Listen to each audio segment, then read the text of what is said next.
We have won the roll. Since our deck is so consistent, I am going to choose to play first. This hand is fine. I will not mulligan. I'll play the Terramorphic Expanse turn 1 and break for a swamp, and then we just have to hope we find another swamp so we can get down there. Sorry, my opponent's talking to me. I do agree with him that it was quite a strange draft, but what can you do? Oh man, should have started the Bog Raiders, I guess. So this guy is black. He probably has like the Quag Sicknesses and the Corrupts and whatnot that we passed. I mean, it's reasonable to assume that.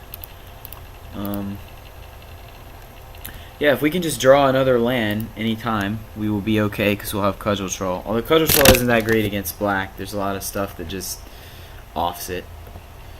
He did get that Sign in Blood. There we go.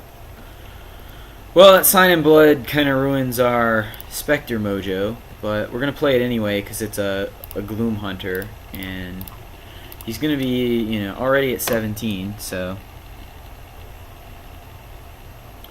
Discarding Fiery Hellhound. That seems like a great discard given how your game is going. Ooh, there's a Sorcerer's Strongbox. So I'm going to play that instead of the Cudgel Troll because I don't want him to just be able to Doomblade my Cudgel Troll. I'm going to use the Strongbox, especially since he's, you know, way behind, so I have the luxury of trying to get it a couple times. But I'm going to try to find the third forest so I can play it with Regeneration Mana. Okay, I want to say something real quick. Don't ever scoop in this situation like he just did.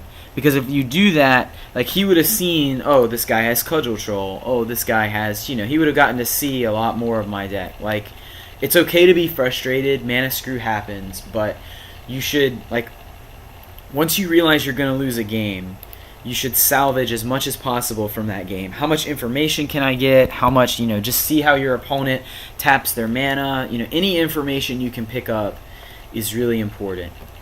End rant. So now we've got to decide, knowing that he's black-red probably, what we want to play.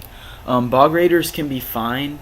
It also trades with a Fiery Hellhound that he discarded and some of the other black drops if we're on defense. So it's going to make the deck. Duress is good against black-red because they tend to have things like, you know, removal. I know he's got Quag Sickness, probably Corrupt. If he's playing red, he's playing it because he has Burn. That sort of thing. He probably went into red because he saw that late Magma Phoenix.